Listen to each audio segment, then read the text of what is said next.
இங்க இருக்கிறவங்க 4 கேள்வி உங்களை கேட்கணுமா? ஸோ ப்ளீஸ் யார் முதல்ல கேள்வி கேட்க போறீங்க? சார் வணக்கம் சார். வணக்கம். தலை அஜித் சாரோட எங்களுக்கு பிடிச்ச விஷயங்கள் நிறையா இருக்குது சார்.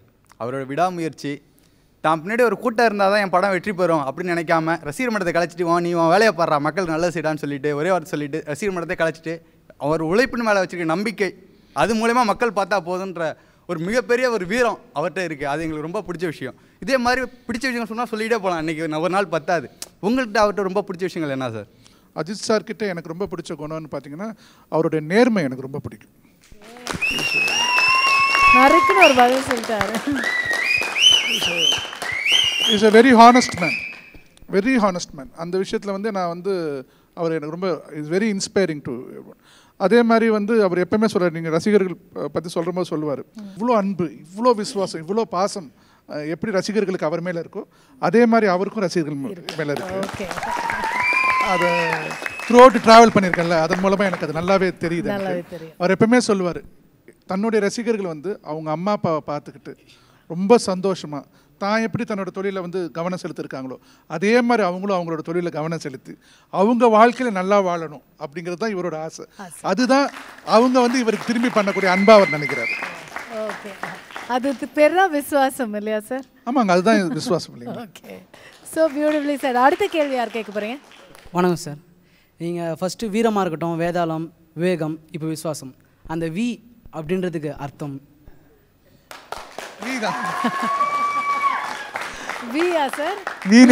ஆக்சுவலாக வந்து ஸ்டார்ட் பண்ணும்போது நாங்கள் எந்த பிளானுமே கிடையாது, இந்த மாதிரி வீல தான் ஆரம்பிக்கணும் அந்த மாதிரிலாம் எண்ணம் கிடையாது. வீரம்னு ஒரு டைட்டில் நம்ம வச்சுருந்தோம் ஃபஸ்ட்டு. இந்த மாதிரி சார்கிட்ட போய் சொன்னேன், இந்த படத்துக்கு வீரம் டைட்டில் வைக்கலான்னு இருக்கேன் சார்னு. அவர் என்கிட்ட முதல்ல கேட்ட கேள்வி, தமிழ் சினிமாவில் இது வரைக்கும் வீரம்னு படம் வரலையான்னு கேட்டார். ஆக்சுவலாக ரொம்ப ஆச்சரியமாக இருந்தது எனக்கு. அவர் கேள்வி கேட்ட பிறகு தான் ஆச்சரியமாக இருந்துச்சு. அப்படியா சரியா சார், அவ்வளோ ஆச்சரியமாக கேட்குறீங்கன்னு. ஏன்னா இது வெரி காமனாக பயன்படுத்துகிற ஒரு வார்த்தை. இந்த வார்த்தை வந்து இவ்வளோ நாள் மிஸ் ஆகிருக்கு தமிழ் சினிமாவில் அப்படிங்கிற மாதிரி நாங்கள் 2 பேருமே பேசிக்கிட்டோம். அதுக்கப்புறம் வீரம் ஸ்டார்ட் ஆச்சு.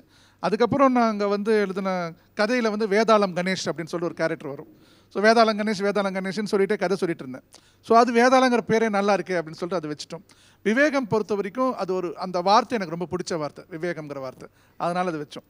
இந்த விஸ்வாசம் தலைப்பு வந்து முழுக்க முழுக்க இந்த காலகட்டத்துக்கு நம்ம எல்லாருக்குமே தேவைப்படுற ஒரு அழகான ஒரு வார்த்தை. சரி, அதனால் அதை வச்சுருக்கோம். இப்போ அடுத்து படம் பண்ணுற பொழுது வீல ஸ்டார்ட் ஆகுமான்னு கேட்டிங்கன்னா எனக்கு தெரியாதுன்னு தான் சொல்லுவேன் நான். ஆனால் நீங்கள் 3 படம் வச்சு எடுத்துங்க தலையை வச்சு, உங்கள் 2 பேர் விசுவாசத்தை இந்த விசுவாசத்தில் காட்டியிருப்பீங்களா? ஏன் அப்போ பயங்கர கேள்வியாக இருக்கு. இவ்வளோ மாசாக கேட்குறாரு பாருங்க கேள்வி, எவ்வளோ உரிமையாக கேட்குறாரு. இல்லை இல்லை, அதுதான் சொல்லுங்கள். கண்டிப்பாக பிரதர், இந்த படம் வந்து அஜித் சார் என் மேலே வச்சுருக்க விசுவாசம், நான் அவர் மேலே வச்சுருக்க விசுவாசம், ப்ளஸ் அது மட்டும் இல்லாமல் சிவான் டீம் இருக்கு இல்லைங்களா. சிவான் டீம் அப்படிங்கிறது வந்து இங்கே ரூபன் சார் வந்திருக்காரு, இமான் சார் வந்திருக்காரு, வெற்றி சார் இருக்கார், என்னோடய cameraman, art director Milan sir, என்னுடைய சவுண்ட் டிசைனர் உதயகுமார் சார், அப்புறம் என்னுடைய CG technician sir, CG chief Hari sir, Selvam sir, Jagan sir, dubbing பண்ணக்கூடிய ஜெகன் சார். இது ஒரு பெரிய டீம். ஆக்சுவலாக நாங்கள் நிறைய பேர் வந்து நிறையா படங்கள் வந்து கண்டினியூஸாக ஒர்க் பண்ணிகிட்ருக்கோம். எங்கள் எல்லாருக்குள்ளேயுமே வந்து ஒரே ஒரு மனசு தான் இருக்கும். என்ன மனசுனா, படம் நல்ல படம் எடுக்கணும், நாங்கள் எல்லோரும் நல்லா இருக்கணும், ஒருத்தர் வந்து என்றைக்குமே பாசமாக அன்போடு இருக்கணும், விசுவாசமாக இருக்கணுங்கிறது. ஸோ அந்த அந்த அந்த விசுவாசமும் இந்த விசுவாசத்தில் இருக்கு. பியூட்டிஃபுல். நெக்ஸ்ட் யார் கேள்வி கேட்க போகிறோம்? 4 படம் தலை கூட ஒர்க் பண்ணியிருக்கீங்க. அதாவது அவரோட ரசிகராக அவரை பற்றி எல்லா விஷயம் எங்களுக்கு தெரியும். ஒரு டைரக்டர் சாராக அவரை பார்த்து வியந்த தருணம் எதுன்னு தெரிஞ்சுக்கலாங்களா?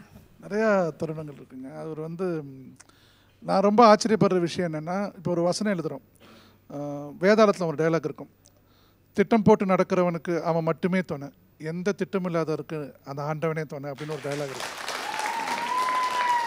So true. போட்டு சார் பொண்ணுங்க வேலைக்கு போகட்டும், உங்களுக்கு ஒரு பொண்ணை பிடிச்சிருந்தா நேராக போய் சொல்லுங்கள், பிடிக்கலையா, பிடிச்சிருந்தா அவங்களுக்கு பிடிச்சிருந்தா கல்யாணம், பிடிக்கலையா விரட்டி துரத்தி ஒத்துக்க வைக்கிறது ஆம்பளத்தனம் இல்லை சார், வேலைக்கு நின்று அவங்கள வாழ வைக்கிறது தான் சார் ஆம்பளத்தனங்கிறது ஒரு ஒரு அப்படி ஒரு இந்த டைலாக்லாம் நம்ம எழுதுகிறோம்.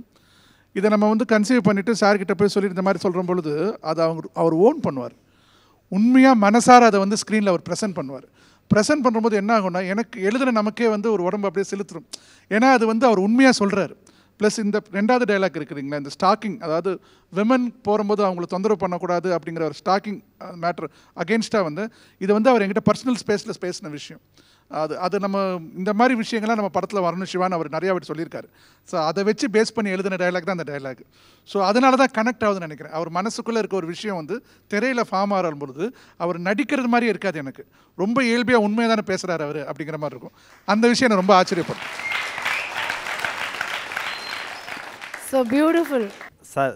இந்த 2019 வந்து தலை கூட ஒரே ஒரு ஸ்டேஜ் ப்ரோக்ராமில் அவளை பார்க்க முடியாதானே 1 கோடி தொண்டர்கள் ஏங்குறாங்க சார். நாங்கள் மட்டும் இல்லை, தமிழ்நாடு மக்கள் வந்து யோசிக்கிறாங்க. சில சொல்லக்கூடாத விஷயத்தில் வந்து தலை வந்து வெளியே வந்து சொல்லுவாரா, பேசுவாரா, எங்களுக்கான கருத்து சொல்லுவாரான்றாங்க. ஏன்னா இப்போ இருக்க நடிகர்கள் வந்து அரசியல் சம்மந்தப்பட்டது பல கருத்துக்களை சொல்லிட்டு வராங்க. ஆனால் தலை வந்து அதில் எதுலேயும் தலையிடாமல் எங்களுக்காக ஸ்டேஜ் ப்ரோக்ராம் வந்து அவரால் பார்க்க முடியுமா, பேச முடியுமா, ஒரு 5 நிமிஷமாவது தரிசனம் கிடைக்க பரிந்துரைக்க வேண்டும். இது தமிழ் குடிமகனா சார்? இது வந்து அரசியல் கிடையாது தம்பி, கெத்துறா தம்பி. இல்லை சார், சூப்பர். தமிழ் குடிமகனா ஒவ்வொரு மனசில் இருக்கிறது சார். இது எப்படியா நியூஸ் தலைக்கு போனோம், ஒரு 5 நிமிஷம் அவரை பார்க்க முடியும் எங்களால். இப்போ நீங்கள் பேசியிருக்கீங்க இல்லையா, அது கண்டிப்பாக அவருக்கு போயிட தானே போகுது. கண்டிப்பாக சார். Thank you sir.